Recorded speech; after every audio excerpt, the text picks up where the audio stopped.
everybody. We have 6 o'clock on the clock. As far as I can tell, we have 8 of our 9 board members present tonight.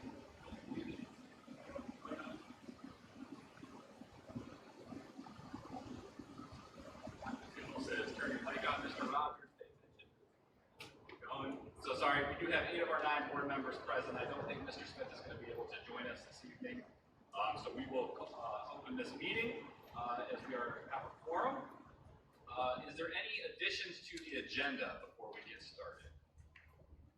I need to add something. I don't really know what it is for. Dual enrollment question? Matter from the board? Perfect. A dual enrollment question. So that'll be item A under matters from the board.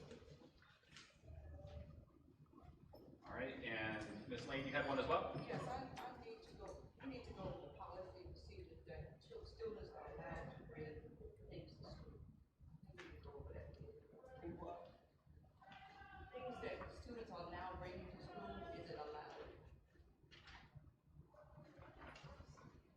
All right, so I have that as a matter from the board, and you'd like to review what our policy is on items that students are permitted to bring to school.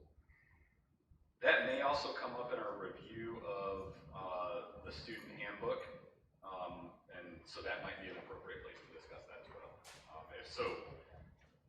If it's okay with the board, we'll add it under matters from the board, but if we cover it elsewhere, we won't repeat ourselves. Thank you.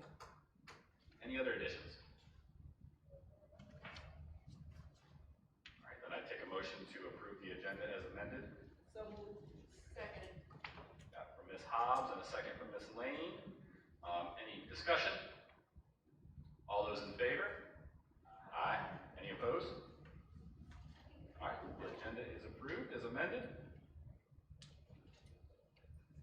That will take us to closed session. So pursuant to 2.2-3711A, 1 and 2 of the Virginia Freedom of Information Act, the board, upon a motion and a second, will convene in a closed meeting to consider the following items: appointment of personnel, resignations and retirements, inter-district applications, non-resident applications for the 25-26 school year, administrative discipline report review, stipends, a personnel matter, and additionally the school board will receive information and consult regarding a legal matter as permitted under applicable provisions in the Virginia Freedom of Information Act.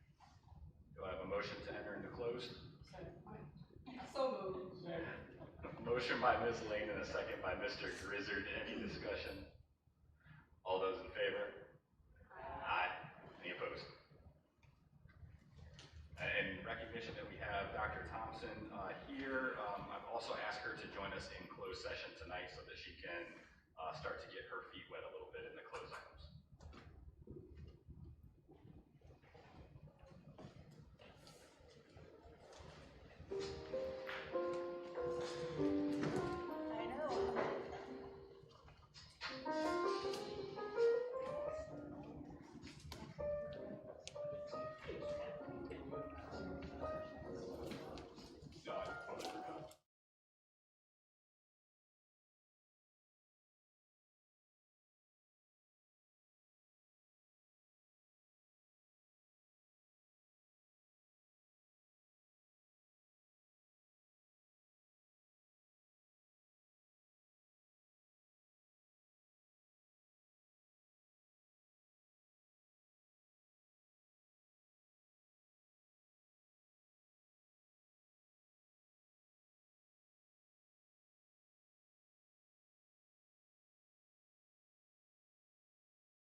Mic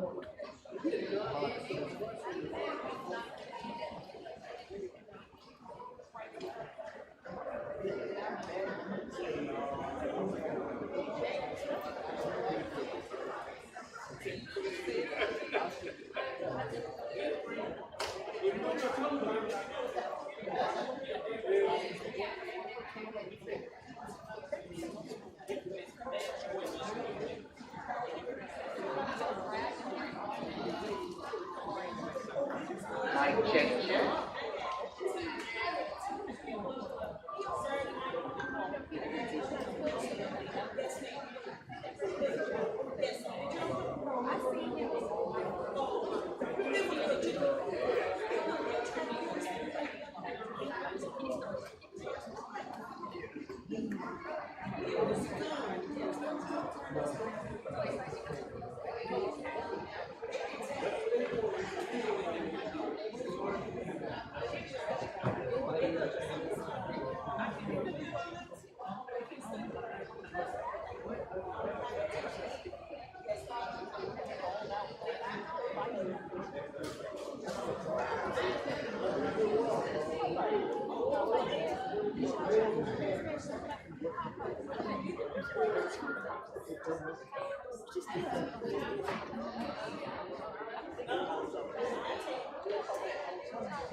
All right, good evening. Thank you for your patience as we return back from closed session. I'd like to extend a welcome to our faculty, staff, and our stakeholders that are here this evening. Dr. Tyndall, could you read our certification? Oh, yes.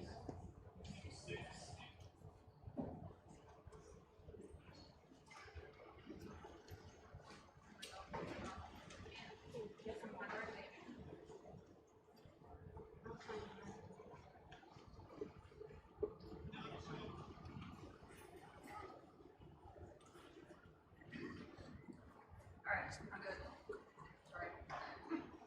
Whereas the Southampton County Board has convened a closed meeting on this date pursuant to an affirmative recorded vote and in accordance with the provisions of the Virginia Freedom of Information Act, and whereas paragraph 2.2-3712 of the Code of Virginia requires a certification by this school board that such closed meeting was conducted in conformity with Virginia law, now therefore be it resolved that the Southampton County School Board hereby certifies that to the best of each member's knowledge, only such business matters as were identified in the motion convening the closed meeting were heard, discussed, or considered by the school board. Ms. Artis, if you could take the certification by roll call. I certify. Rob? King?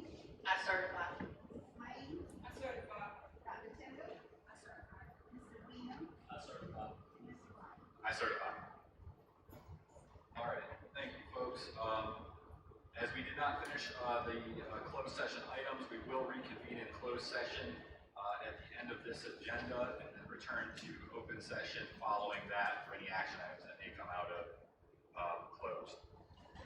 So moving on down the agenda, I think we have a couple of things out of order on our agenda, and so with the board's permission, I'm going to ask that we move our recognitions to the top because we have a few stakeholders here that may not want to sit through all of the action items tonight. They're welcome to, of course, but if we can do our recognitions first, Dr. Harris. Good evening, everyone. Thank you, Mr. Chairman.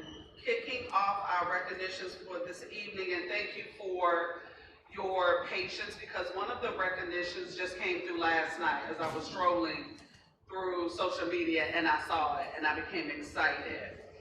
Our track and field team placed, and I want to make sure, I'm going to read it all because it's worthy to be read. 2026 Southampton Track and Field State Class 2 Championship meet results. State champions, boys 4 by 100 meters. Relay, Tyler Hamlin, Miguel Bradshaw, Greg Dawson, and Desmond Joyner, and boys 400 meters dash, Desmond Joyner. State runner-ups, girls 4 by 100 meters, relay Jayla Pittman, Camille Reed, Amira Adams, and Zakira McClenny. Girls 400 meters dash, Camille Reed, and girls 200 meters dash, Zakira McClenny. If the young people, if they're here, they can start coming forward. Third place, girls 4 by 400 meters relay, Camille Reed, Zakira McClenny, Kamaya Smith, and Jayla Pittman. Girls 200 meters dash, Zakira McClenny, and boys discus throw, Michael Dabowski. Fifth place, girls long jump, Camille Reed. Seventh place, boys triple jump, Miguel Bradshaw. Eighth place, girls 400 meters dash, Jayla Pittman. Girls team finished number 6. The boys team finished number 9. And I thought this was worthy to share with our community and the school board members for a job well done. Some of our students were in multiple track and field opportunities, and as a former track and field athlete, that is, you have to be disciplined to do that. So if the coaches can come forward, I would like for us to recognize the students that are present with their coaches.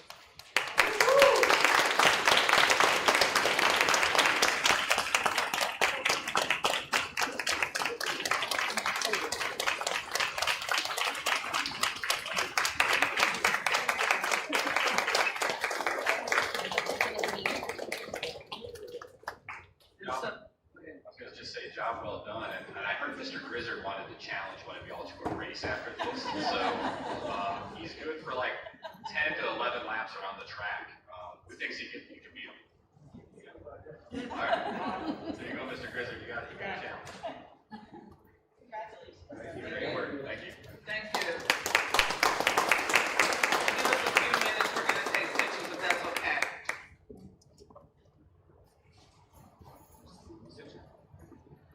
We do have one proclamation for this month. We are celebrating a federal holiday, Juneteenth.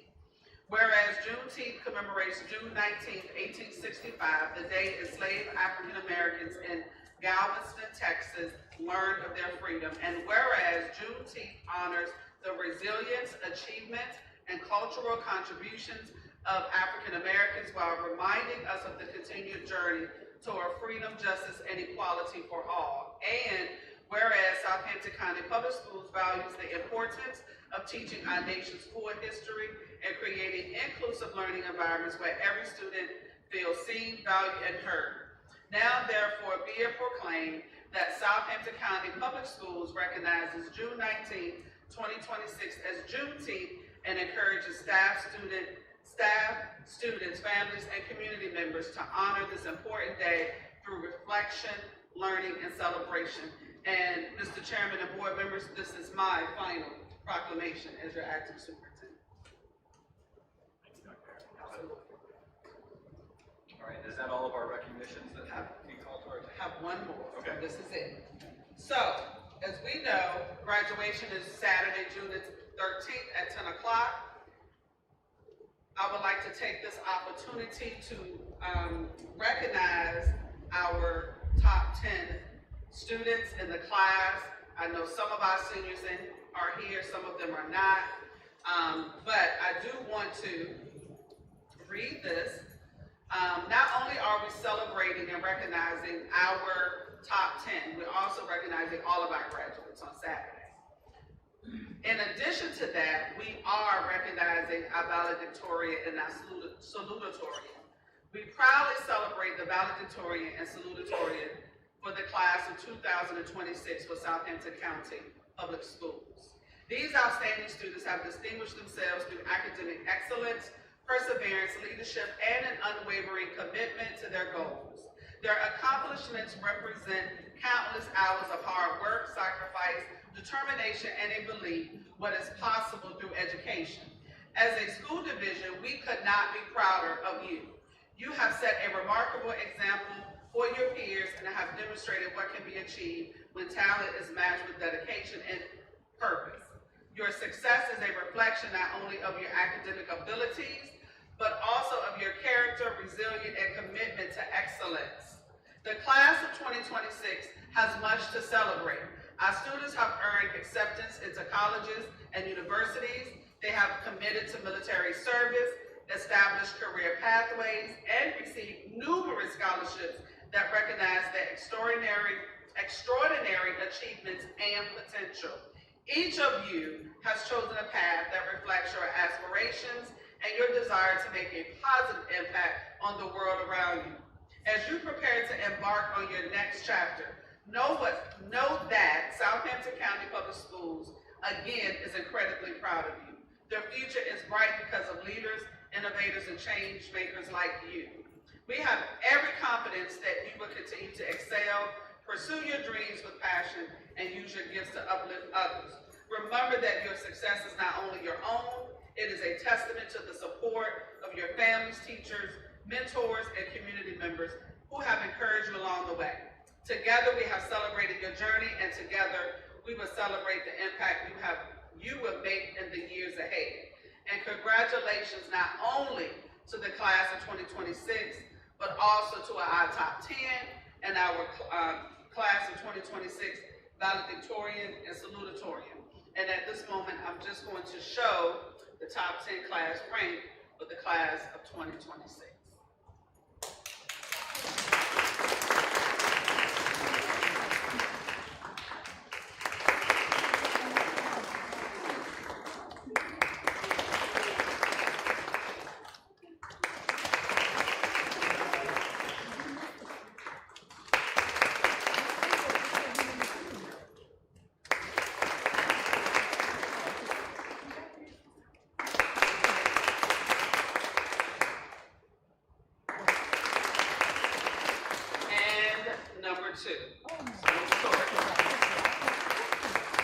And our valedictorian is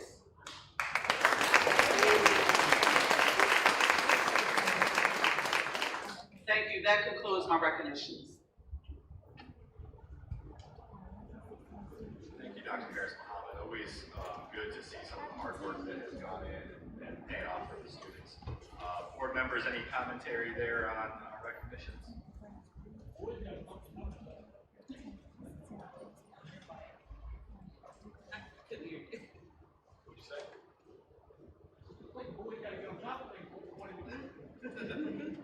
We'll have a conversation about distinguished gentlemen.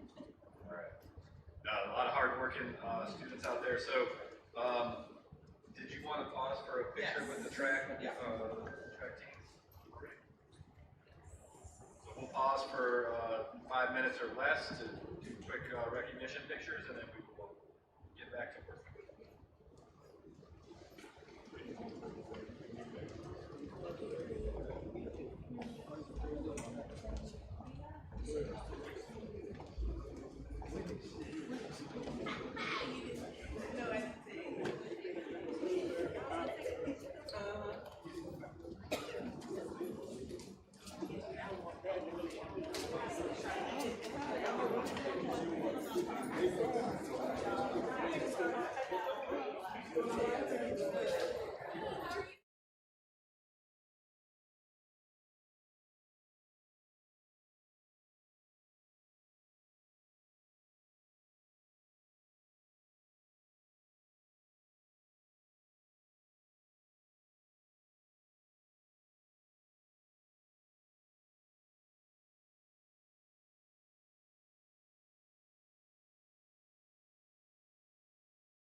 update on the agenda.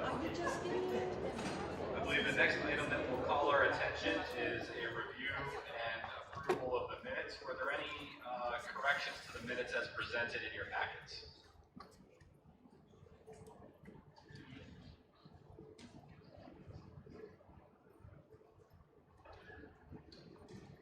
Hearing none, the minutes will stand approved as presented, and stand approved for both the work session and the regular meeting the last month.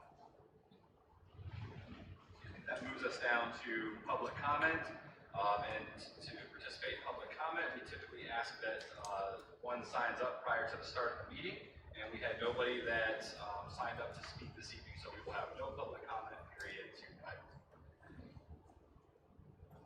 That brings us down to our action items, and we will start off with a financial report and payment of the bills. It's open. Okay. Good evening again, board members. Thank you. It's included in board docs. Give me 1 second. Thank you. The bills for the month. I did not receive any questions, and we do have Mr. Allen here if we have any questions that I may not answer. But one of the things that I do want to share with you is that this time last year, we were around the same percent of spending, around 79%. Not much difference there. And also, all departments are working on their spend down. Of course, you know, there are grants that we have to have expended and procured by June the 30th. So that is happening. We will be in a good spot.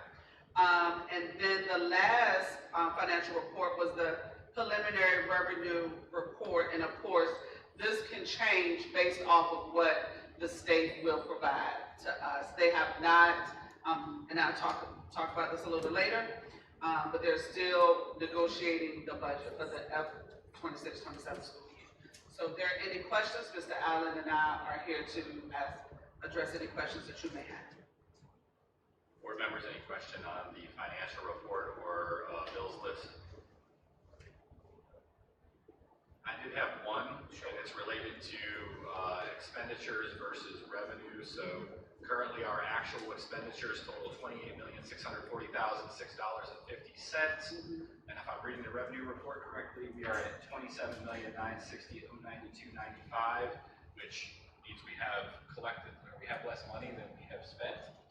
So do we have an update on the collections of expected revenues that have not been yet realized? Yes, we're in the process of making sure, and Mr. Allen is coming forward.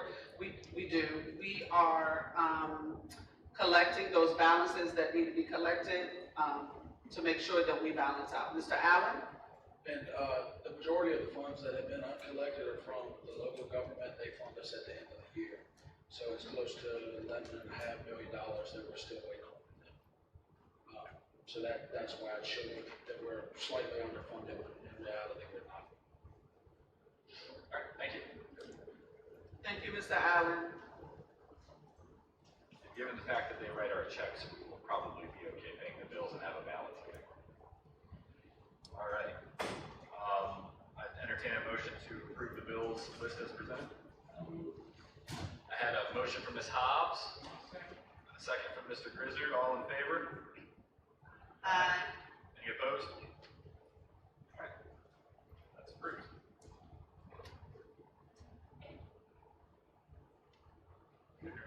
Thank you. We have the presentation just for adopting the 26-27 school operating budget. Yes, sir. So Mr. Hatch is pulling up the information. This is the evening that you adopt your budget. I am excited to share with you, the public has followed that the Board of Supervisors has allotted funding for our staff to receive a 5% salary increase. So I think here we should have a round of applause. Very excited about that.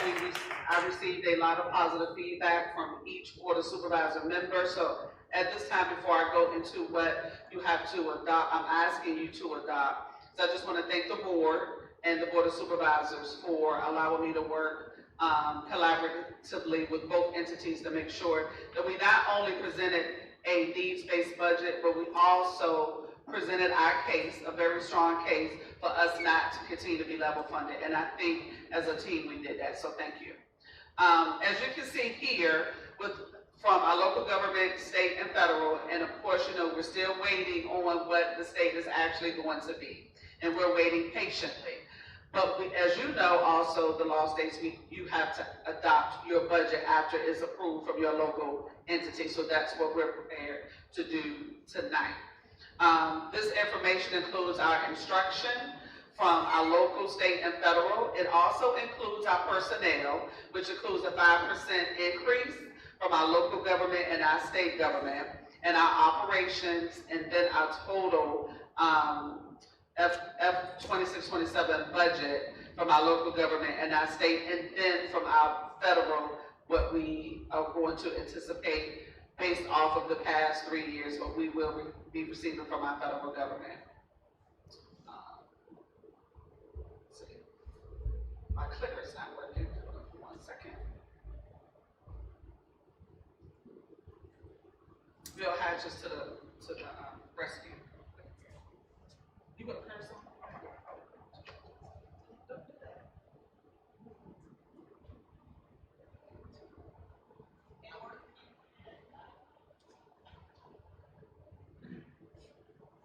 I apologize. Oh, okay, there we go. So this is just a pie chart of, and this is included in the presentation, of where our income allocations are for the next school year for FY 26-27, and also we wanted to give the percentages of which much of our funding will be coming out of. And in any school division, the majority of the budget, if not close to 50%, between 50 and 60% is your personnel. That carries the majority of your budget in any school division, and research will tell you that when you work with the state and your local governing body. Next. Thank you.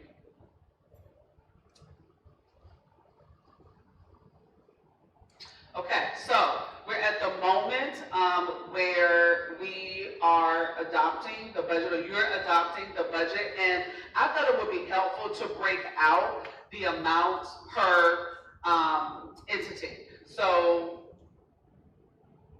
$25,579,087 derived from state funding, $14,264,758 derived from local sources, and $44,300 derived from federal funding. That's what you will be adopting tonight.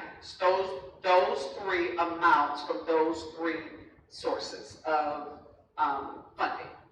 And that concludes my report. Board members, any comments, questions that you'd like to share? I want to recognize Mr. Basins here, and just want to thank the Board of Supervisors for the work that they put in this year to look at this and to take into consideration the needs that we presented and listening to those needs and making some very tough decisions. So I appreciate that. Extend that to please all of your colleagues.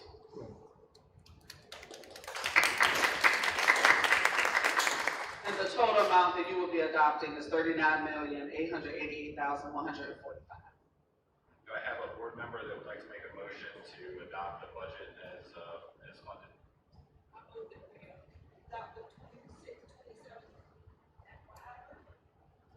Ms. Lane has a motion. Do I have a second? I have a second by Ms. King.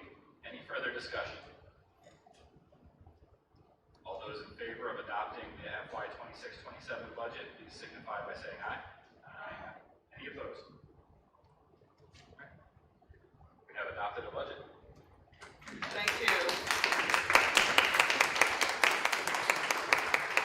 A couple of quick comments on that. I think we heard a lot of interest, and I just want to recognize that the public was very straightforward about recognizing the needs to increase teacher salaries and to look at that. And so we hear that loud and clear. So I think we need to stay focused on some of the work that we started this year with looking at teacher retention, looking at teacher support, and how we are making sure that we're trying to balance the needs of supporting and retaining the top quality teachers that we have in our division and continuing to move the schools forward, thereby supporting the students with keeping that talent in-house. So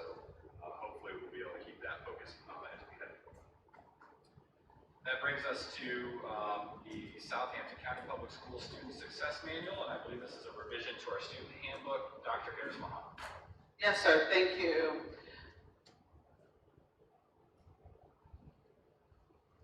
Mr. Hatch is pulling the information up for you, but as he is doing that, there we go. Thank you, Mr. Hatch. So I went back and took the feedback and updated, worked with several key people who has diligently worked on the revisions to what we call a student handbook. One was the name. I did receive some concern about why the name changed. So after discussion, we have decided the team that's working on it, we agreed the Student Success Manual was efficient for the following reasons. Not only do we believe that our students deserve more than a handbook of rules, because right now, not only do our students look at that manual as a handbook of rules, but so do their families. They deserve a roadmap for success, and that is exactly what the Student Success Manual is doing. If you even look at the new design of it, it is user-friendly, and we have an intent. Our intentionality is to focus on achievement, opportunity, responsibility, and support while outlining the expectations for behavior. So the document that you have received in Board Docs is that statement. We went back and we looked at how we could not only just change the name and not justify, but also just provide some explanation so I could be clear as to why the name suggestion was made to be more friendly for our families and students. And then next, a student handbook, as we're most familiar with, having it called, we didn't want our continuation of our student handbook to just focus on rules and regulations and consequences, even though those things exist, right? A student handbook, we didn't want them to continue to look at it as this is a compliance manual because of something that we have done in school. We wanted it to focus on student growth, student mental health, their achievement, support, and outlining any successes and how we would support them in those successes. We wanted to make sure that the Student Success Manual, the name described what was in it, and that was implying opportunity while describing accountability, also recognizing their achievement. And it's a year-round roadmap. If you look at what we have previously developed to what we have moved to in the future, for the future, it is a distinct difference. And it was with intentionality that we wanted to do that. We also want our families to come to the Student Success Manual. We want them to go through the Student Success Manual. We just don't want them to receive what we used to call a student handbook because of how they describe it and what their thoughts are about it. Take it from a open house or their student's first block or homework teacher and then not deal with it anymore for the remainder of the school year. It has a more proactive, supportive student approach for their success. The language is more positive. Even though our student behavior administrative response by VDOE has been outlined since 2019, we wanted to make sure not only do they understand what the SBAR codes are and what the consequences are, but also we wanted to provide a more positive, supportive language because I believe that language matters. And so we feel very strongly that, when I say we, the team that has worked on this, feel very strongly that what we have presented to you with the revisions that we received from the last school board meeting, the new, as we know, a student handbook outlines our thought of intentionality for Student Success Manual. And Mr. Chairman, I will be more than happy to take any questions at this time. Board members, any questions for Dr. Harris Muhammad? Mine is not a question, but a compliment. I do like the student success manual. I like like you said, intentionality and positivity of it. I think that hopefully it will go a long way with our community and the students in becoming a resource for them to use to continue to be successful. So thank you for the time and effort you all put into changing that name. Yes, ma'am, thank you. Dr. Harris-Mohammed, who worked with you on some of the committee work that put in this? Ms. Hutchison, Mr. Marshall, Dr. Melby, myself. And principals also provided feedback. So thank you to those individuals. Are you looking for the board to adopt the changes as presented to us? Yes, sir. Okay. With the understanding, I have a caveat, with the understanding, when the governor has identified all of her changes in public education, 80% of her changes have been publicized. The cell phone policy is one, and the dress code. The next one, recommendations for dress code, and also her resolution for the new cell phone policy, which will be bell to bell, no room for error with the cell phone, which that's going to be coming out in the next couple of weeks. So they will add that, or we will add that once that is official. Ms. Rogers, and Ms. Lane mentioned earlier about what kids can bring to school. Is that in here somewhere? Yes, but I know Ms. Lane and I discussed a few days ago the concerns about the Stanley cups. If you're familiar with those cups or the water bottles, they're very heavy and they can cause injury.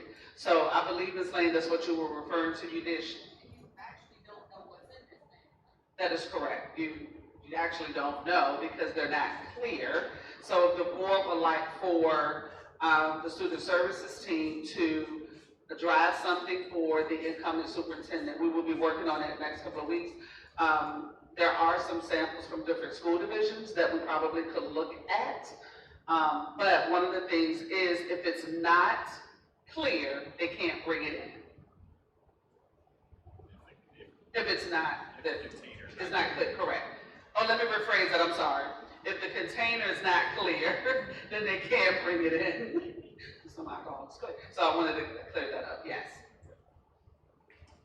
All right, so I think I want to ask maybe one follow-up question, and this is for the board. I haven't seen anything in here that I would want to change at this point in time myself. But does it make sense for us to wait a month for the governor to kind of finish walking through some of that policy? Then any changes we would have, we wouldn't have to adopt this manual twice with secondary changes. We could have any of those incorporated in. We could probably also encourage Dr. Thompson, who is here, by the way, and I was going to recognize her a little bit later on before she got off. Oh, this is over there. Oh, there you are. Hi, Mr. Griswold. Hi, Dr. Thompson. Great to have you here. Allow her to write the introduction message, and then we can fully approve this at the next board meeting if the board would entertain delaying that by about a month. I don't think we're going to be handing out the handbook until the start of the next school year, so. We're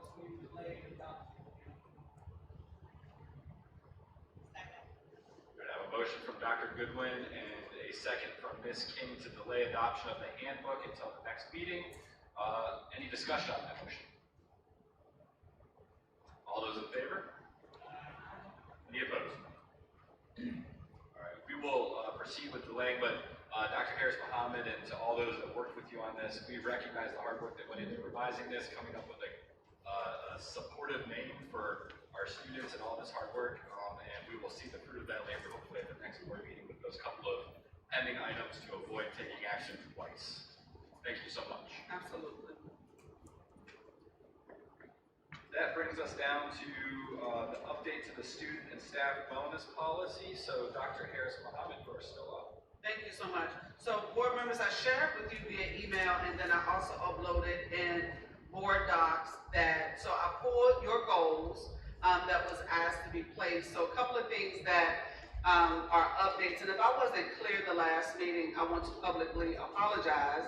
I do apologize if I wasn't clear. There's certain things under the student and staff wellness policy approved by the General Assembly that must go in your student and staff wellness policy. It's no longer just for students, it is also for student and staff. Also, they have strongly recommended that your students and staff wellness policy has an opportunity to have a school health advisory board. And also in the updates, I included the information that the General Assembly discussed. In your current policy that I also uploaded in board docs, it starts with, I highlighted some things for you. This is those things that I highlighted. For example, the School Health Advisory Board is one of the things that has, or was an option then, but they're strongly recommending that your students and staff wellness policy is reviewed annually and not every 3 years, as well as the creation of the School Health Advisory Board.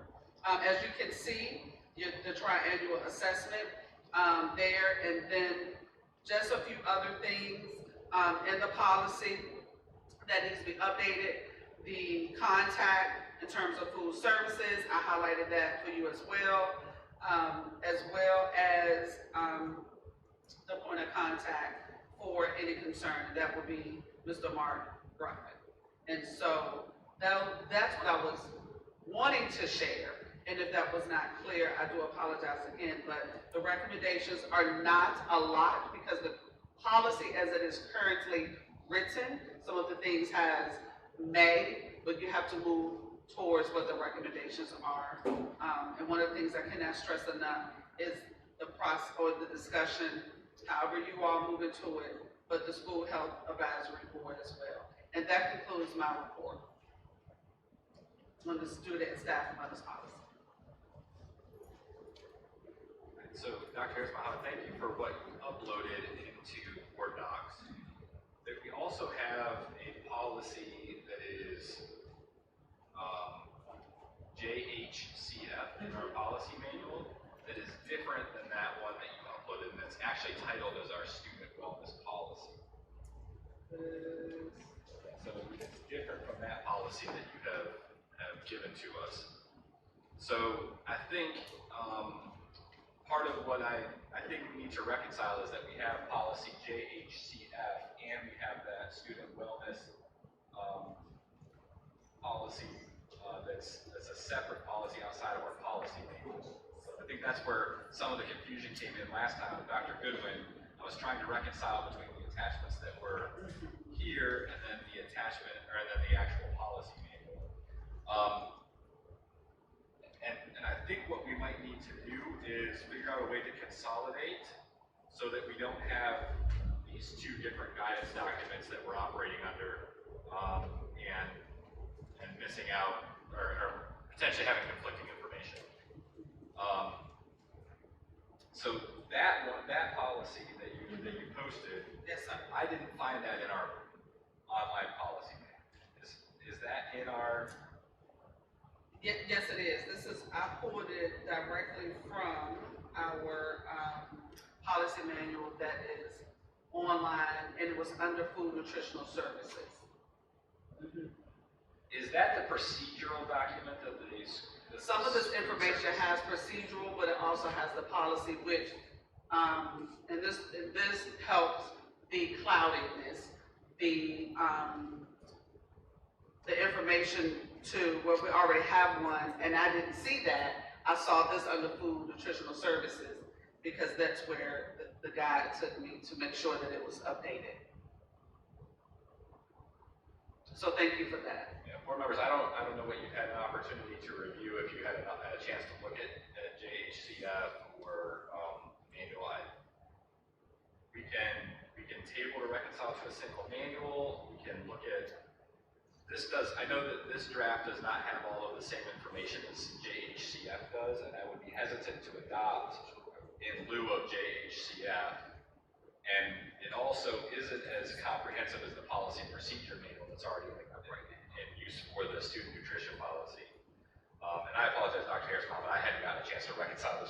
last spoke. So any thoughts about how the board would like to proceed? I have a recommendation. The recommendation is that you take the policy JHCF and you bring the current food nutritional service policy that is similar, and make sure that it's clearly identified that one is a procedural process and then the other is your actual policy. And making sure that you include the recommendations from the General Assembly. That's my recommendation. The current policy that uses the JHCF, that's just, and it's under the student section of our policy manual, so we'll need to amend it for staff as well. Correct, because it has to include both. Right, so, the recommendation from the superintendent, or acting superintendent, is to table and allow us to another revision point. I think I would add to that maybe that food and nutrition document becomes the procedural guidance and the policy remains the policy as is written in the policy manual to avoid that confusion going into the future. So that could be some direction taken to get those to align. So with that, we will, I can entertain a motion to delay. Motion by Ms. Lane, second by Ms. King. All those in favor? Any opposed? Any other guidance that we would want to offer as they look at the revisions of those manuals? Anything else that came up?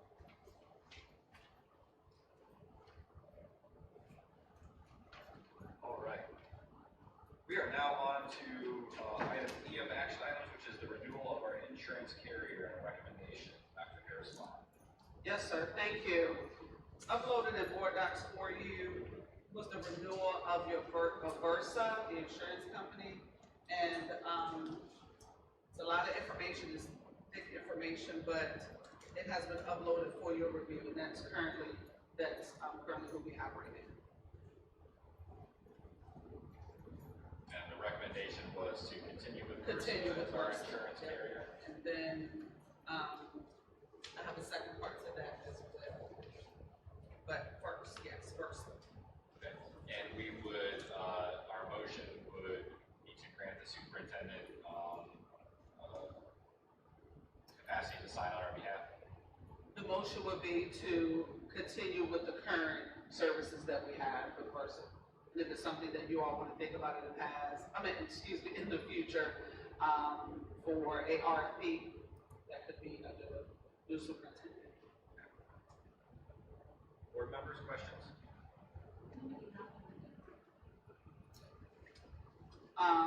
End of this month.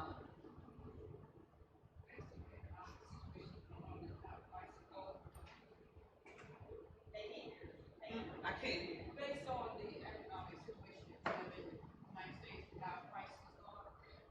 I think what I heard you say was based on the economic situation currently, that our prices go up.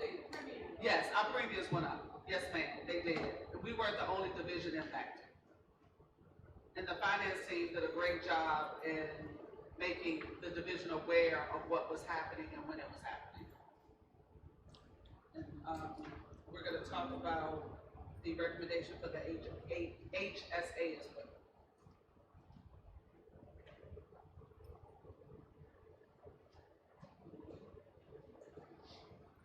I'll entertain a motion to proceed with renewing our Versa agreement. Thank you, Ms. Lane. Second by Mr. Grizzard. Any further discussion on the motion? All right. All those in favor of renewing our insurance contract with Versa, please signify by saying aye. Any opposed? Great. That carries. And then we also have a review for the health savings account of Yes. the HSA. Yes, sir. Upon completion of a review for RFP 2026, our health savings account, it is my recommendation, board members, that we enter into a 3-year contract with Serency, subsidiary of Delta Dental of Kansas. I feel that this company has the best capabilities to meet our division needs, primarily the ability to have the program up and running prior to July July 1st, 2006 deadline, and the fact that the monthly fee is considerably less than other HSAs. I also feel that their employer and employee platforms have provided the best options for the division to seamlessly navigate the initial transition into the HSA system. This will be new for our school division. So I recommend that the school board make HSA contributions for all employees who would take the high deductible health plan with the HSA. I also recommend the amount as follows: $1,400 for single, $2,200 for dual, and $3,000 for family plans. This will be a one-time contribution, and the board can make decisions about future contributions on a yearly basis based on the financial position of the division. And Mr. Allen is here if we have any questions. I also uploaded the RFP process, selection process, for the board to review. I have a statement. Prince George County has done this in the past, but they didn't do it this year because they're waiting on the budget from the state to be done because of, times are tight with budgeting and funding, and that's a big chunk of funds. So was this included in our budget that we just got approved? These amounts that we would be donating to these accounts? No, they were not at the time because we didn't know at that time that our health insurance, our employees were gonna have to go from zero to paying $130 more per month. And so the ask was for us and for me and the financial team to look at how we could supplement and support, because we could no longer afford paying the insurance, the whole amount for single employees. So the task and the homework was, Mr. Allen, if you can come forward, I think it's about 8 people right now that we saw, 7, 8 people that we worked on for a couple of weeks, or maybe a month and a half, looking at who this would impact. Yeah, so right now we have 8 people who took the high deductible plan that would be offered to HSA. And if we fund it with the current recommendations, we're looking at a one-time cost of about $11,000. Just be prepared for more staff to probably start to choose that option, because when you first look at it on paper, I didn't understand it, but having a daughter who has taken that option and other faculty members, it is better for some, and we have a hefty percentage of Prince George that do that option. And that's something moving forward with future budgets that we would definitely budget for, because we assume that if we fund it this year, a whole lot more people will take it next year, so. And we are paying less towards that plan as the employer, so, it's not really the whole $1,400 cost that we, so. When did open enrollment close? Open enrollment closed, I believe, April 30th. So, I'm confused about why we're addressing funding an HSA for our staff after we've already gone through open enrollment, looked at the insurance rates and et cetera, for the current year versus looking at what we would potentially be considering in the future. So HSA, we didn't even have a plan administrator at the time of open enrollment. Is that correct? I guess we couldn't have. Mr. Allen.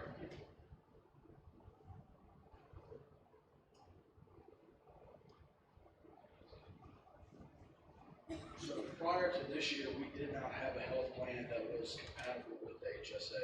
This is the first year they've offered quote-unquote high deductible plan. And so that, we wanted to see how many people were gonna take it. And since we had people take it, then we explored the option to get an HSA administrator. And we ran the proposal from May 1st to May 15th with the goal of trying to have everything set up by the July 1st deadline.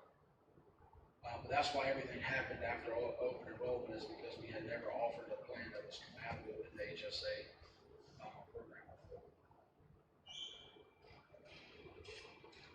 Yeah, I guess I'm a little concerned concerned that when our employees reviewed the health plan options that they had available to them, they weren't aware of any contribution that we would potentially be able to make, and that may have altered the selection that they made in health plan at the time. So, So I was, they weren't aware of any contribution, but they were made aware that we were looking into the possibility of getting an HSA plan to help cover some of the fees associated with the higher deductibles. board members, your thoughts?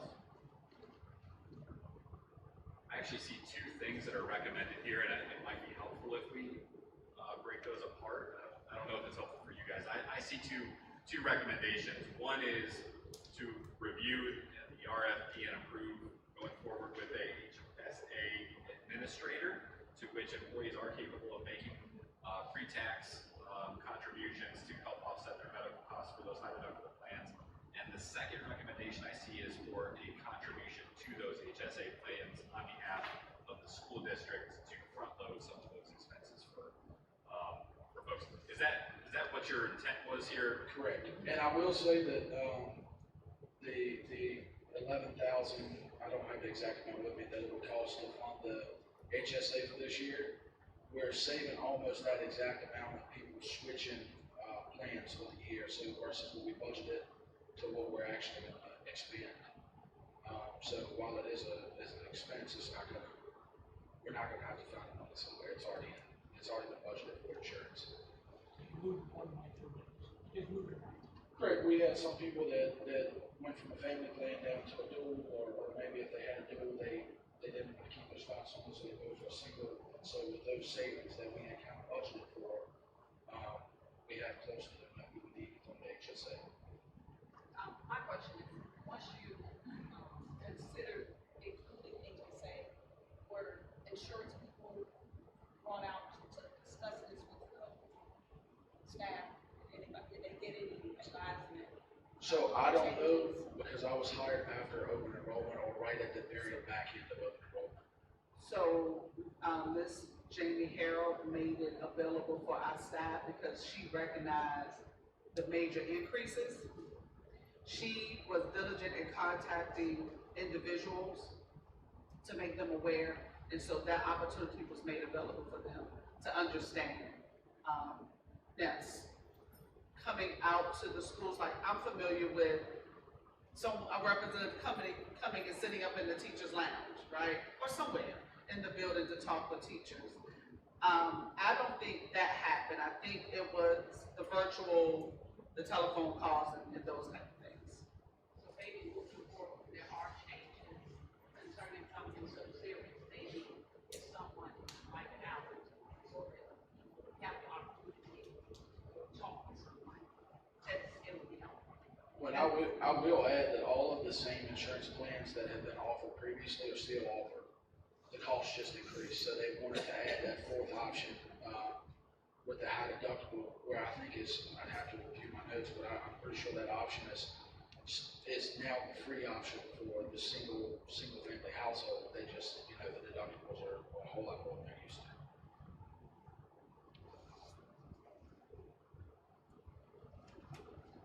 My question is, were people making informed choice? Did people know, did employees know beforehand about this plan and of the contribution that this would make for this plan? I guess that's my point of confusion in terms of what information was shared so that people could make that informed decision. So the information that was shared was, of course, one, the rates were changing and how that would impact them, and also that the school board could not cover the 100% of the single plan anymore, and that there were options, that this was an option under the high deductible.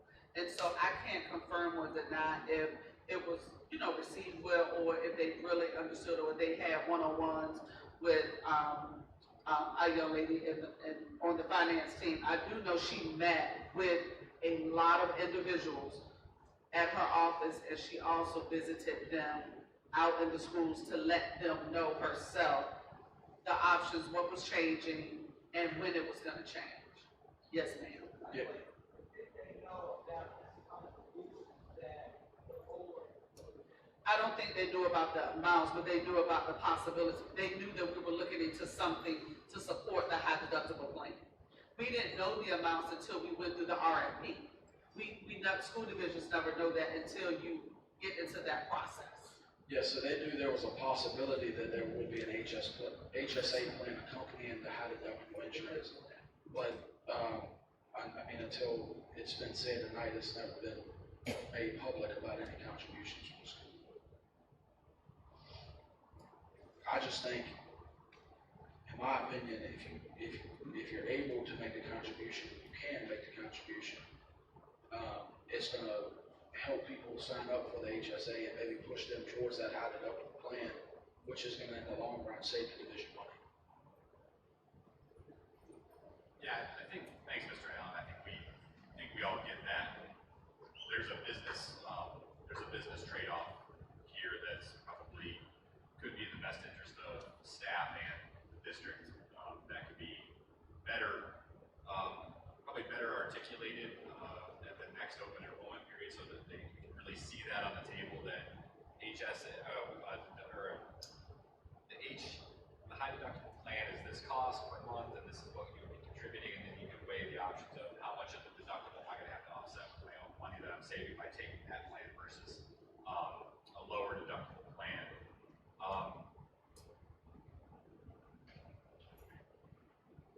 I'm also torn in knowing that this does have an economic impact already on our staff, right? And that this is already a big change on insurance. I've heard from a couple of our staff around the increases in insurance cost and what that was going to have as an impact on their budget, and how even if we were able to do a 5% increase, that some of that increase was going to get eaten up either wholly or partly by any insurance premium changes that they were going to experience. It sounds like we're talking about a relatively small number of folks that opted for this high deductible plan that could have changed if they'd have known some of this. So I think I'd like to entertain a motion on how we would like to handle the RFP decision before we entertain any motion on any contribution. If there's one to be made. I think it was with second article. We're going to have a motion and a proper second, motion by Dr. Goodwin and second by Ms. King. Do we have any further discussion on that motion? All right, all those that are in favor of proceeding with the recommendation to select Serency as the administrator of the HSA plan, please signify by saying aye. Any opposed? Opposed. All right, so approved to proceed with Serency as the plan administrator for the health savings account. Then the second matter is if we are to make a contribution on behalf of the division or on behalf of individuals from the division at the recommended rates that Mr. Allen has proposed. Do we have any further discussion about that, or does anybody choose to make a motion? So, I have a question, I guess, as part of the discussion. So, we're talking about a one-time contribution for the estate into their health savings account. Is the health savings account only good for this year? Like, does that money have to be spent? No, that's the good thing about HSA, the money will roll over, and as they build their balance, they can actually invest part of those funds with that. Whereas like a FSA, a flexible spending account, all of that has to be spent in 1 year. Okay. And that's why we kind of decided to go with HSA. Okay. So not that I don't want to provide money for any of our employees. However, my concern with it would be, like Dr. Goodwin said, because they didn't know that there would be the possibility of us funding some of this, and it might not be something we can continue to do, at least at the same rate. That would be my concern in doing it this year, is say, well, we're we're giving this amount to these 8 people, but then next year, when it's 28 people, and we can't make that contribution, or that would be my only concern. So I just wanted to share that the people that impacted, she directly spoke with. You know, in terms of what options they, so I just wanted to make sure that individuals knew that there was some communication with. Right, but they didn't sign up for this plan thinking that we would be contributing some of the money. Right, because we didn't know the amount. Right. Yeah, we were Right. in the They knew RFP the process. possibility They knew the possibility of us. contributing. No, just the possibility that there would be an HSA. Yeah, so they chose the high deductible plan thinking that might be it, or it might be the high deductible plus the HSA, but we're not talked to about our contribution. Correct. Potentially, right?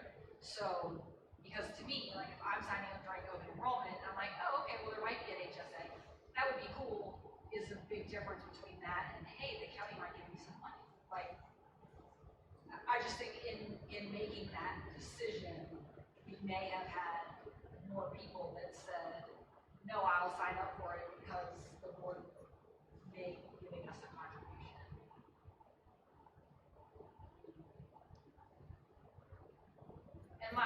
And despite that, my biggest concern still stays that we may not be able to continue to do this at the same amount because, like Ms. King said, we will probably see a much bigger jump in people who are choosing this plan. Do we offer, so my understanding is HSA and FSA, we are able to offer both options. Staff can only choose one. You can't be in a low deductible plan and take an HSA, but you can do an FSA, and but you can do an FSA or an HSA if you're in a high deductible plan. Do we offer both options? Like we already have an FSA administrator, or do we only have HSA? Well, currently we don't have anything. Serency offers HSA, FSA, so it may be something we could open discussions with them if we wanted to do a FSA. They have, 4 or 5 different accounts that they offer as part of their programs.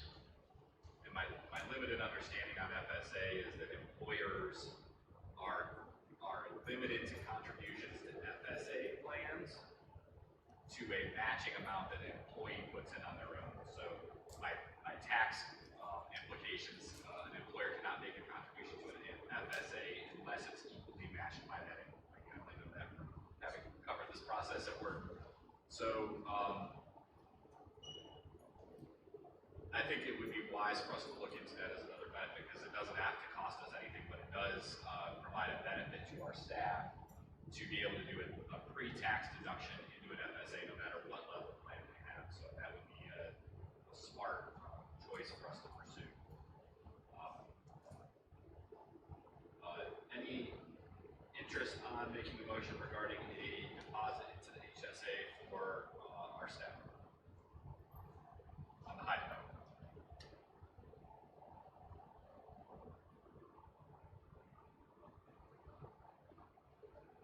All right, hearing none, we are going to table that portion of the recommendation. Mr. Allen and team, thank you for walking through the RFP. Thank you.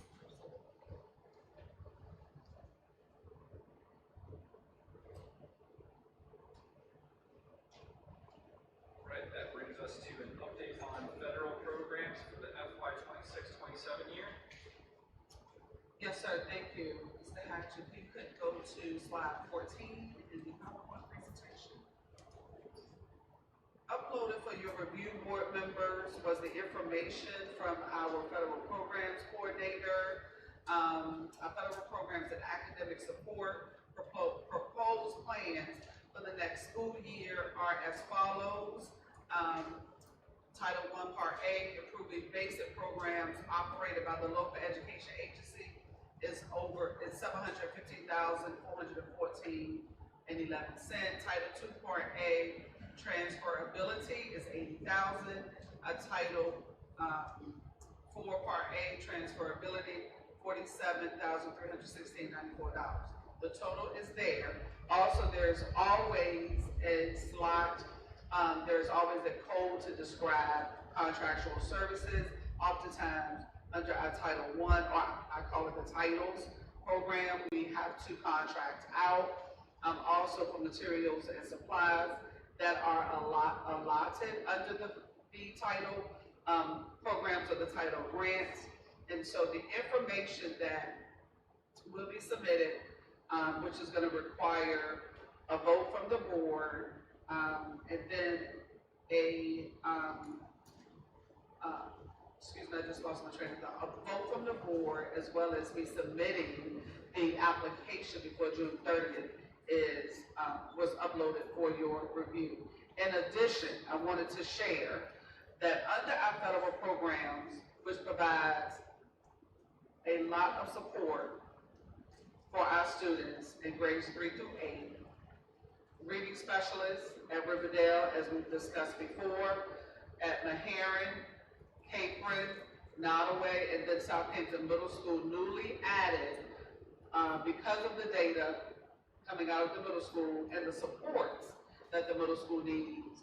The curriculum and instruction team, as well as our Title I coordinator, we discussed about applying or submitting a request for the middle school to be Title I because of the need. Our students that come from the 4 elementary schools that have been identified as Title I, based off of the requirement, the feedback, and the data, they go into the middle school. So it's the same student, but the middle school doesn't receive the same supports. And that's one of the things when we talked about at the work session, what is different? Well, we made that request. We were bold in making the request, and we provided the evidence of the need, okay? Also, Yes. So my understanding is if the middle school moves to be a Title I school, that we don't necessarily get more funding, but our current funding is then divided up between our elementary schools and the middle school. yes, that is one of the questions, or one of the truths, absolutely. But the supports, a lot of our supports, we have not in the past been able to provide the reading specialist or the instructional coach, more than one without that. So yes, ma'am, that is correct. It's divided a month. So we may be denied because of that.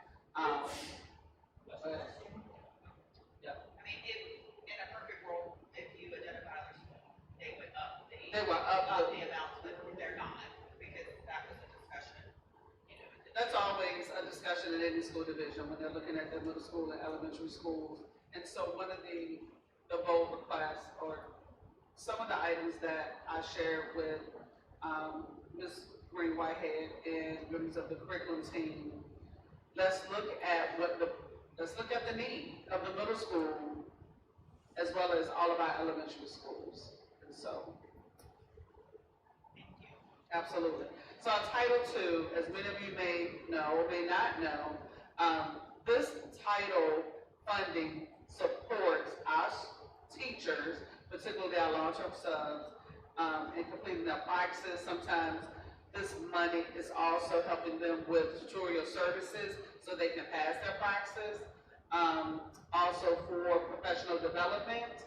So there is a line item in this for materials, professional development, that identifies and that is clearly outlined for the work that they do, but primarily to support our teachers or long-term substitutes that are in need of passing the Praxis 1 or Praxis 2, and also provides funding for the coursework that goes towards them becoming licensed, okay?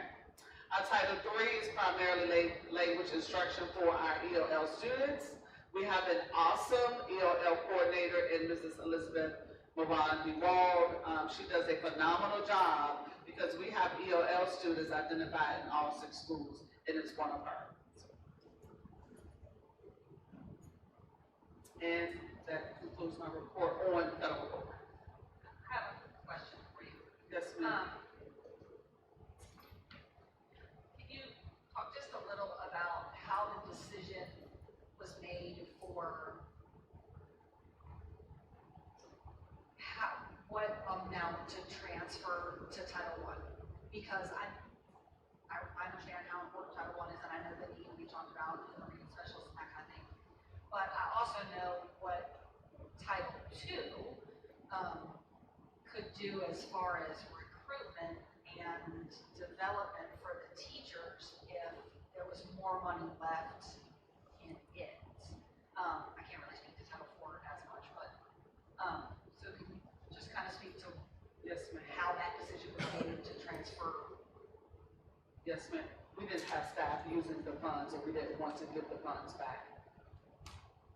We didn't have staff at an alarming rate requesting the praxis support or the request for paying their courses or taking the exam. We had a few, and Ms. Green Whitehead is here. We talked about this, but we just did not, we could not spend all of that money for that area because of the request. Ms. Green Whitehead, do you have anything you want to add to that? And while We she's, spoke while she's specifically coming forward, I'm about gonna talk really fast, because I know she walked really fast.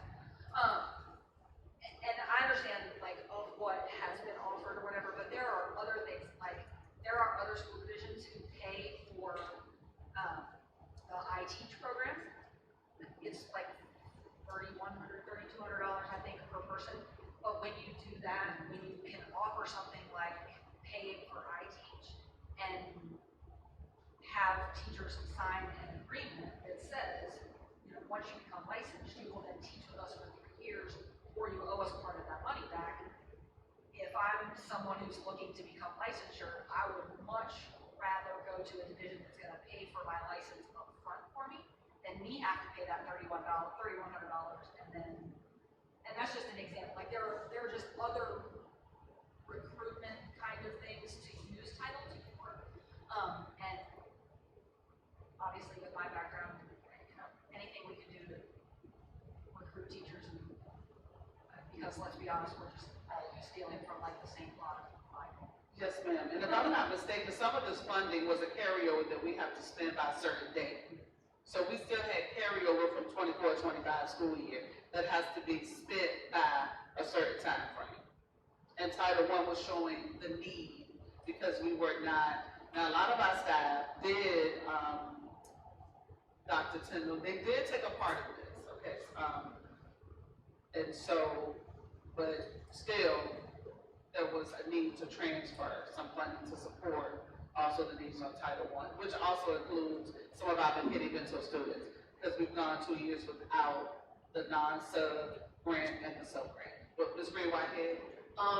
The only way that we were able to make the middle school, like you were saying earlier, a Title I school was by transferring this amount, like the $80,000 of the Title II funding into Title I.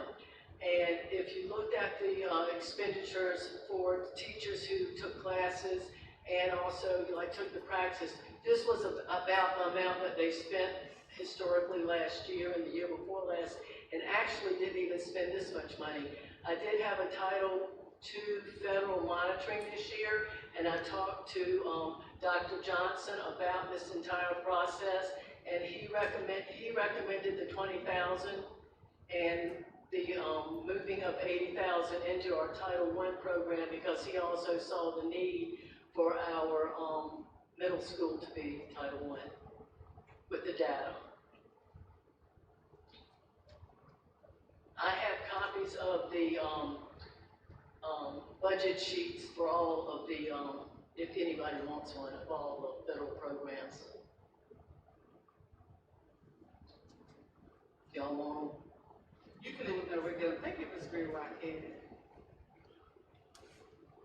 So, just to make sure I'm clear, because I'm trying to make sure I'm following all the dollars and the years. We are talking about current school year allocation and how we're moving across titles for the current school year allocation to pay for services that have already been rendered within those. Or are we talking about next school year move federal? Some of it is this school year and also for next school year as well.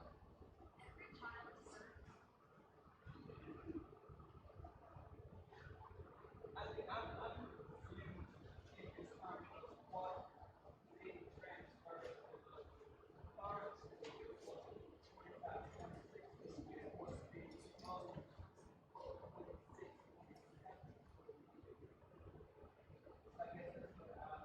Yes, ma'am. So,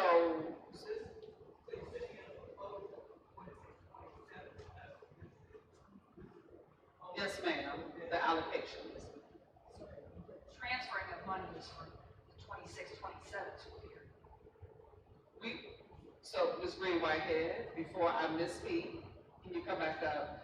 Sorry, you can just yell from there, we know we can hear you. So, the funding, the transferring of funds for the 26-27 school year. Also, transferring of funds from this school year, which allow us to hire an instructional coach, reading specialist, at the middle school. Oh, yes, yes. It's going to pay for 2 reading specialists, and also the instructional coach is going to come out of the carryover. You can carry over Title II longer than you can carry over Title I. And the carryover from 25-26 will pay my salary, our Title I coordinator, and also the secretary for Title I. That's why it's not listed up there, because that's paid out of last year's carryover 25-26. Those 3 positions. All right, so before you go back and sit down and make you walk back up here again, and make sure I got that straight. So we have unspent funds from our allocation from this current year, 25. We can carry over 15%. Okay, so, those funds that will be carried into next year will help support those positions, and we're asking for a reallocating the budget for title programs, as laid out by moving, dollars from Title II and Title IV into Title I, so that we can have more flexibility in spending those at the middle school level to support the needs that are there. That is correct. And we're not asking to reallocate any 25-26 funds, we're just rolling them over and into the next year budget to support some of those needs. That's right. We can carry over, like I said, 15% of Title I. Of the other funding, you can go longer than September 30th for other funding, for the other federal programs. And when you fill out these applications, you have to go ahead and tell BDOE what you are planning on transferring. You can't wait till later down the road and say, oh, by the way, I want to transfer. When you submit the initial plan, you have to say, we're planning to transfer this amount, we're planning to transfer this amount. Those forms are in our board doc. Yes. And that's one of the disadvantages, because if we don't have the position that that we have planned for, then this Green Whitehead has to come back, meet with the gentleman and talk about, okay, we did not hire this position, we're 75% through the school year. Can we reallocate or adjust the funding for something else? We can do amendments. Amendment, yes. So that's not for. Can you transfer, could some of the transferability be done in one of those amendments? You mean like transferring Title I money that you transferred from Title II back to Title II? Not necessarily, but yes. Or not transferring it to Title I now and leaving it in the title funding that it is, and then, halfway through the year, if it's not needed, then transfer it to Title I. The amendments would be within each of the applications after they're approved. And like I said, this is just like our projected. Right. So, and obviously you've been doing this way longer than Since all of us 87. have. I've been in the school system since 77, federal programs since 87. And I definitely, I trust your judgment. It feels like product that you're available. Well, just if it makes you feel any better, Joy and I both have been working on this with the reading specialist salaries. And like I said, the Title II amount of $20,000 was suggested by Dr. Randall Johnson in looking at how much we have spent historically for teachers to non-properly licensed and endorsed teachers to become PLE. And we've never spent it all. And like we said before, we had a larger grant a few years ago, and we had to turn most of it in because we could not get the teachers to take the classes that we want to go take. This is transferring fund, this is the norm for these titles. Can I, so, two reading specialists that you referred to that the funds were paid for, are both of them middle school reading specialists, or is one a reading specialist that we already have and then if paid for the middle school? This, will be adding a reading specialist to the middle school, so there will be two reading specialists at the middle school, and they'll both be paid out of Title I. And then also out of Title, II from last year, we didn't hire the position until late in the year, and that money can be carried over all the way through next year. So the instructional specialist that is currently at the middle school will be there again next year if the Lord is willing. One question, this proposal is sitting in, have we thought about, it's not going, because it talks about cutting federal spending, Title I by 10% at the federal level. So, have you thought about what will happen if you don't get this funding? The positions for the children's instruction, to support the instruction, we will be able to keep the, staff.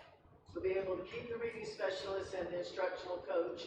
And, what we would cut would be out of the Object Code 6,000, which would be materials and supplies and electronics and that sort of thing.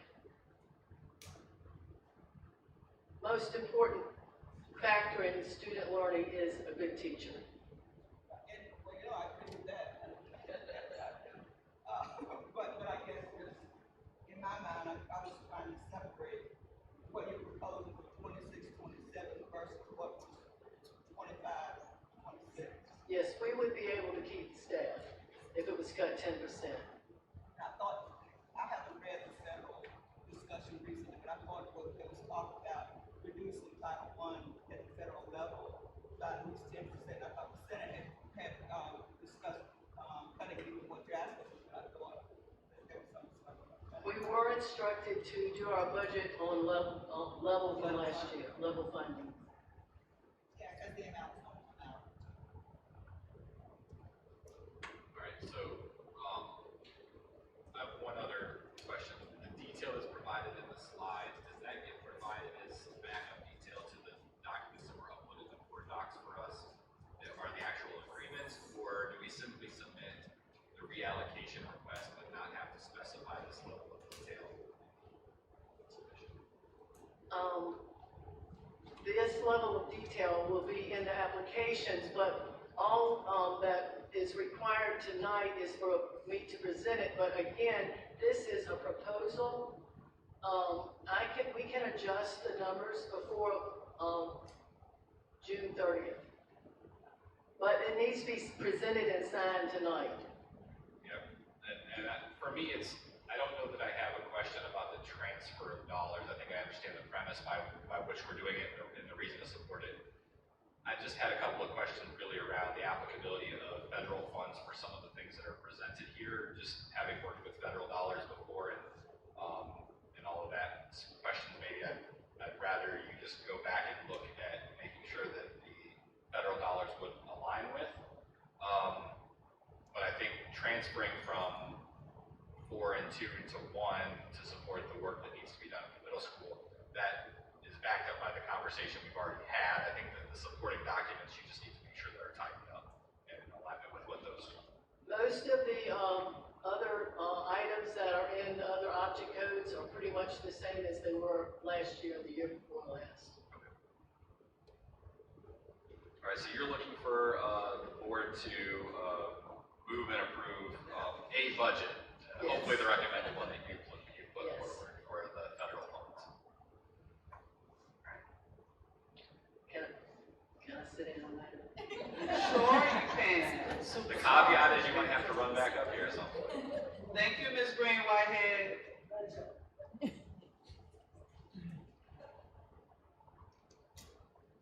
Does any board member wish to pursue a motion related to the recommended federal programs budget? All Mr. Grizzard made a motion, and I think I heard Ms. Lane with the second. Is that correct? Yes. All right, so any other discussion on the motion?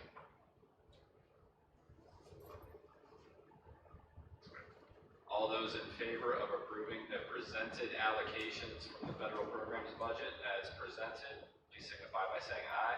Aye. Any opposed? Any abstentions? All right, then you are approved to proceed with the allocations as presented. Thank you, board members. Next. I want to give a little homework to that. What I would like to see for the board is a breakdown of what are the carryover dollars from this year and exactly how we're going to, I'd like to see a solid budget on these federal dollars where it lays it out so that we can see how they're being used and make sure that we've got an eye on that. Not that I don't have trust, I don't have understanding. It's my sticking point is I'm not quite sure I conceptualize how much is rolling over, how much is new funds, and what we're projecting to spend next year. Will we ensure that we maximize the utilization of all of the federal dollars that are available to us through these strategies, which I think is the intent that we're after, but I want to be able to lay eyes on that.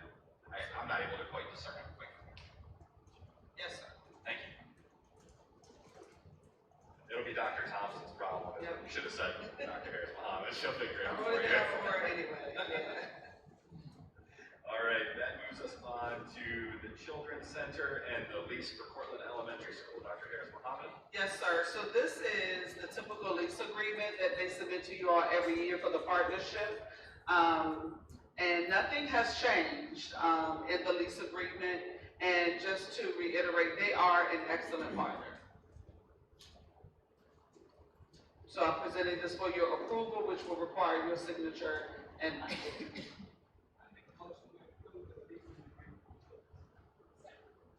Motion by Dr. Goodwin and a second by Ms. Hobbs. Any discussion on the motion? I'll just add that the Children's Center has been really good partners. They've had a transition in leadership. Rosalind Cutchin retired after a billion years of service to that agency, and Ms. Daly has taken over and has continued some of the strong work that's going on there. So we have a motion that's been moved and properly seconded. All those in favor, please signify by saying aye. Aye. Any opposed? All right, the lease is approved to proceed into the next year. Thank you. I will let them know tomorrow. All right, that brings us down to matters from the board. And I have two items. I have a dual enrollment policy question. And that was from Ms. King. Sorry, I wrote the item down, but I haven't brought it up. I've had some parents reach out that they haven't received like invoices for paying for dual enrollment, and that they are being told that their student will not be allowed to graduate because they're behind on payment. But, so just, what is the process for dual enrollment? Do parents get monthly invoices? How does that work? Thank you for the question. The dual enrollment process also consists of Camp College, as you know. And so the process that has been revised over time, because Camp College has, not only have we changed personnel in the high school that deal with dual enrollment, also they have as well. And so the correspondence that I received from the dual enrollment coordinator at Camp College was that they do not invoice. However, the parents have been informed and have always been informed of the balance owed and where they are. And so in speaking with Principal Baraka, the students who have a balance, they have worked out a plan to ensure that those balances have been paid. No student will be barred or held back from participating in commencement because the communication, in my opinion, needs to be stronger between the high school as well as Camp College in terms of, are the parents looking for the invoice from Camp College, or are the parents, we've never, to my understanding, invoiced students for their dual enrollment classes. We've kept records in-house in terms of, what they were taking, the price, of those courses, and then how they can pay it. In terms of invoices from us, in defense of the high school, they have never done that as well. And so I think, in investigating what the concerns were, because of the change of personnel on both sides, some of that communication had dropped. So just to clarify, students with an outstanding balance will still be allowed to participate in graduation, Yes, ma'am. and we'll figure the rest out. Yes, ma'am, because it's not their error. Right. But the parents were informed by letters from the high school, which the high school did provide when I communicated with them. The parents, they sent letters out to the bookkeeper at the high school is phenomenal. She keeps excellent records of who she has communicated with, when the letters were sent out. Of course, some mail has returned, but they immediately contact the individuals, and then the students, of course, are in the building. So I can't say with certainty that no communication was given, because it was. So Camp College let the high school know, hey, these people have outstanding balances, can you send a letter? Correct.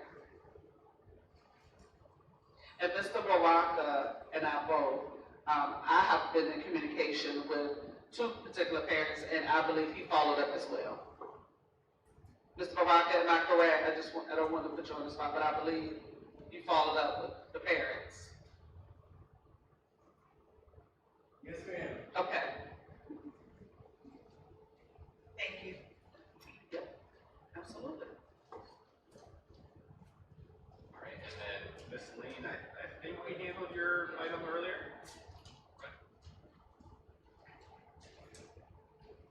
That moves us down to the acting superintendent's report. Before you start, Dr. Harris Muhammad, I just want to thank Dr. Thompson for being here. She'll get the privilege of stepping into this section of the agenda next time. And thank you for sitting through our meeting and also taking a tour of the schools on Friday. And I understand you've got a busy Friday planned for this week as well. So we're looking forward to spending some more time up here with us and getting to know our students and staff. So Dr. Harris Muhammad, take it away. Yes, so as a part of my instructional report, as the school year comes to a close, I will be submitting a BTSS end-of-year report. After a successful implementation of the framework of BTSS, the state coordinator and our two state coaches and assigned trainer for BTSS has informed me that we have had a 37% increase of implementation. And that is awesome compared to where we were 2 years ago and also last year. Much kudos goes to the division leadership team, which consists of all the principals, our data analysts, several of our central office leaders, curriculum and instruction, our attendance officer, as well as a phenomenal BTSS division coach, who is Mr. Alger Nichols. We understood the assignment. We read not only the data collection information, the DCI, as we call it, from last year in 23-24, we were determined as a division leadership team that we were not only going to address systemic barriers that we were facing as a school division, but we were also going to perform next steps.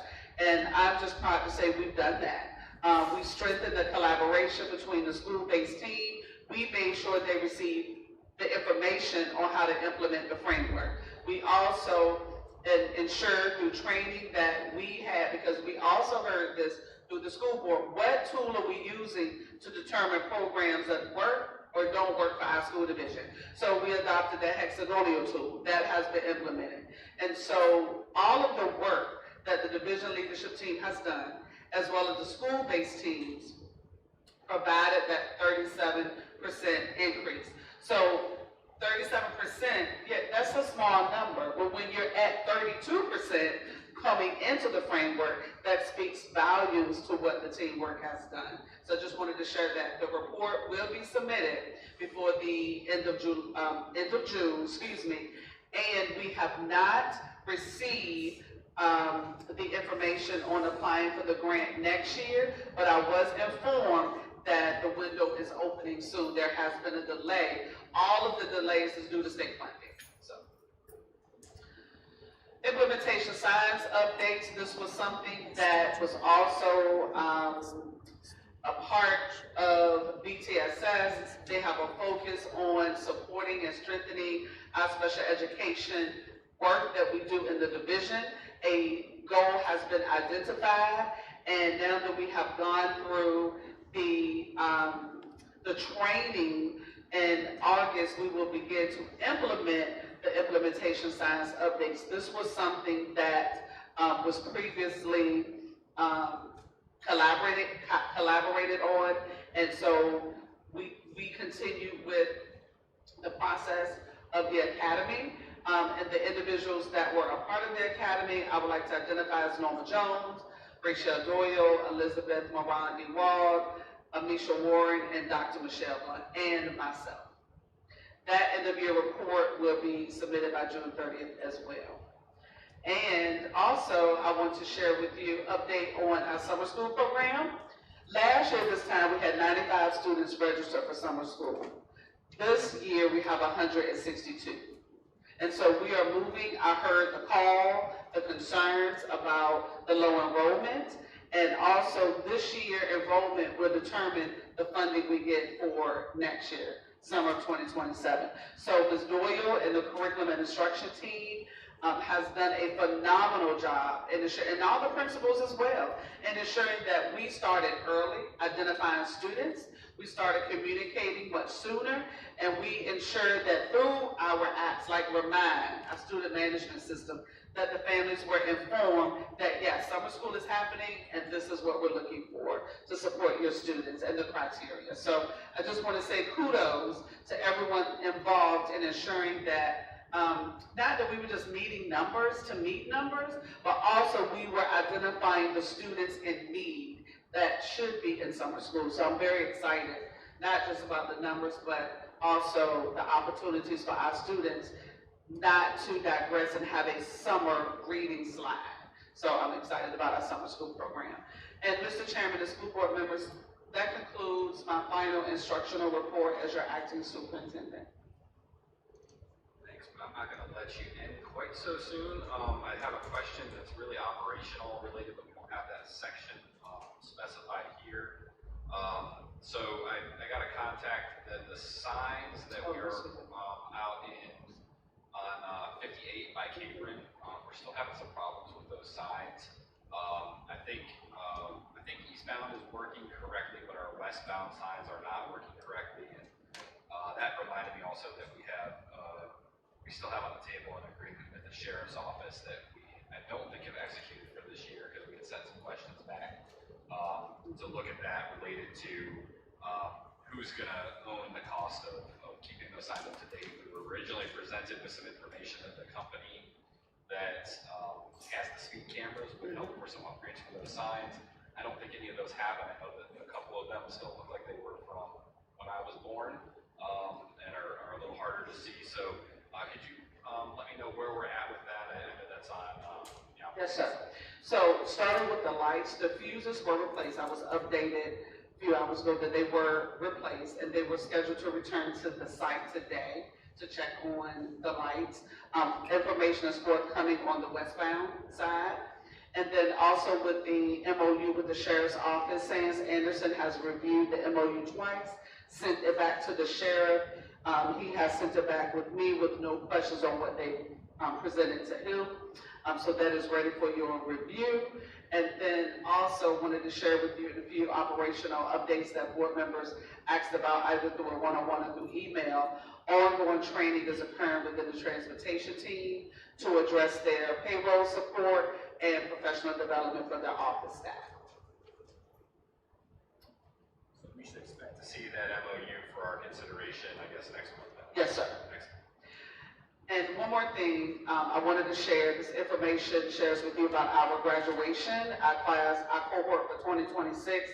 I do apologize. However, this information, the data here shows, shares with you about our undergraduates, In Virginia, we have to, our students, in order to graduate, have to have a CTE completer. So this also shares with you the credentials that they have earned, the advanced diplomas, the number of dual enrollments that we have in our high school. And then also last year, it was requested, board members wanted to know how many students were eligible and received a local awarded verified credit. Of course, you know, the revised policy places the onus on the high school and the central office to approve students designated with a 504 and students with disabilities. That request was also asked, and then the total number of seniors. The graduation is Saturday, June the 13th. If you are attending the graduation, please arrive by 9:30. We will have our team of leaders from central office here to greet you and make sure you are warm and welcome in our VIP room. So I look forward to our graduation on Saturday. We do not have a guest speaker, but I will be delivering the commencement address.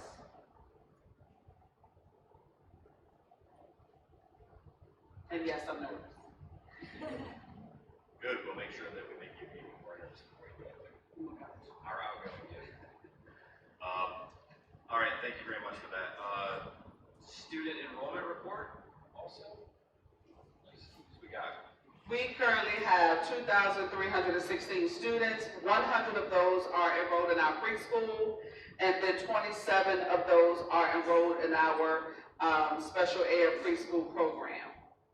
And our student enrollment winner for the month of June is Capron at 96.49%. Woo, Capron!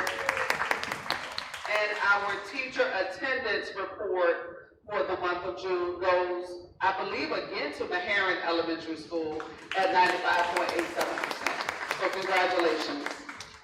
Great. And then Dr. Pearson, you can talk a little bit. I did. Yeah. So thank you, Mr. Chairman, school board members, and those who are present and our public. This concludes my tenure, well, my last school board meeting as your acting superintendent. So I just wanted to share something not only with the board, and I'm glad Mr. Faison is here. So I work very closely with him, not only on the board of supervisors, but also with some of our students who are unhoused. And so I just wanted to share with you all just a message of gratitude, hope, and appreciation.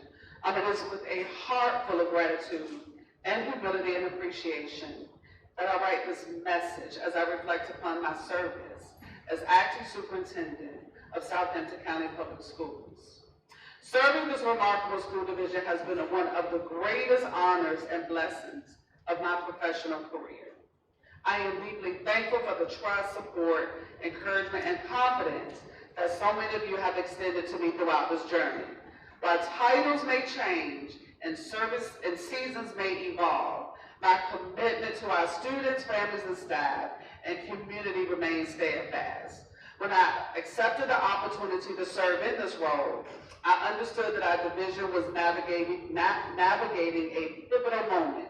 Together we face challenges, uncertainty, and opportunities for growth.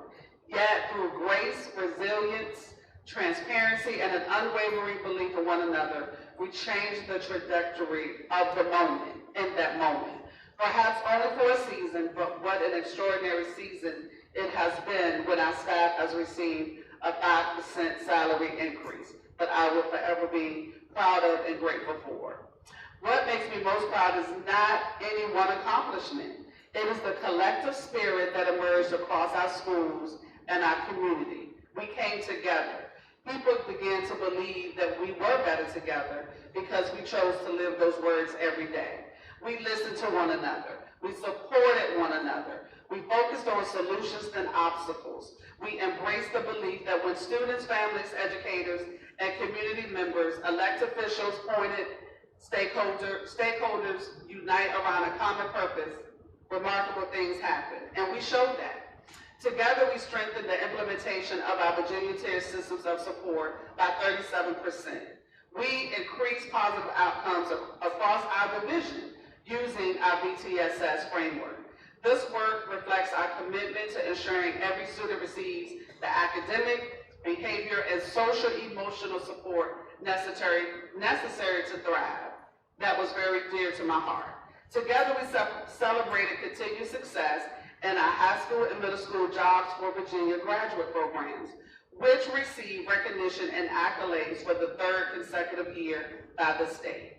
These programs continue to prepare our students for college careers, military service, and life beyond graduation while fostering leadership, responsibility, and workforce readiness. Together, we expanded professional learning opportunities for our staff, including additional training in our McKinney-Vento program on federal laws and policies to better support our students and families experiencing housing instability. We have 38 families that are doing better because of our work.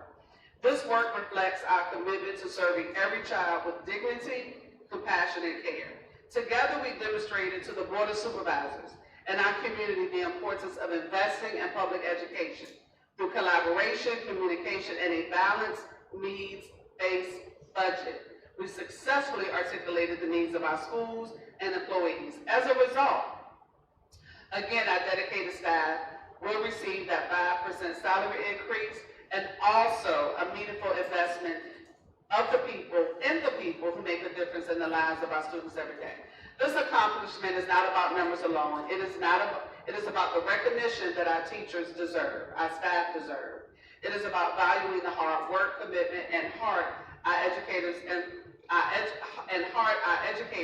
and support staff bring to their work each day. It is about affirming that those who serve our students deserve to be supported and appreciated. So to the school board, thank you for your leadership, your guidance, and your trust as I served in this role. So thank you so very much.